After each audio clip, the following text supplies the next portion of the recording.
L'économie avec Emmanuel Le Chypre, Pôle emploi va bientôt pouvoir contrôler davantage le train de vie des chômeurs. Oui. De quelle façon? Absolument. Grâce à un amendement voté début décembre dans le projet de loi de finances pour 2021, eh bien, Pôle emploi, comme les URSSAF ou comme l'assurance maladie, pourra désormais consulter les comptes bancaires, les relevés d'électricité, les factures téléphoniques des demandeurs d'emploi, sans même que le bénéficiaire des prestations chômage soit au courant.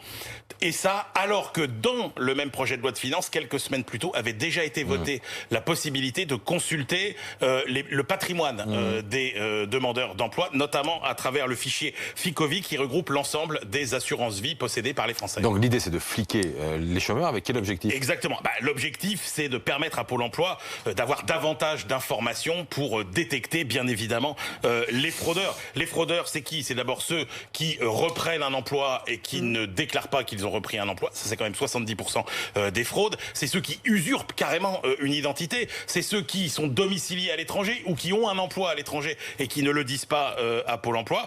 Et puis, ce nouveau dispositif, il permet aussi de contrôler l'authenticité de tous les documents fournis par les demandeurs d'emploi, et notamment pour ceux qui demandent l'allocation de solidarité spécifique destinée aux chômeurs en fin de droit, allocation qui est donnée sous condition de ressources, à savoir les salaires, les pensions alimentaires, les revenus de l'épargne. Et puis, c'est aussi un moyen, tout ça, de vérifier la solvabilité des allocataires en cas d'action pénale. Et donc, on va notamment éplucher leurs factures de téléphone pour connaître la vérité. Bon, d'abord, ça peut paraître un peu choquant. Ouais.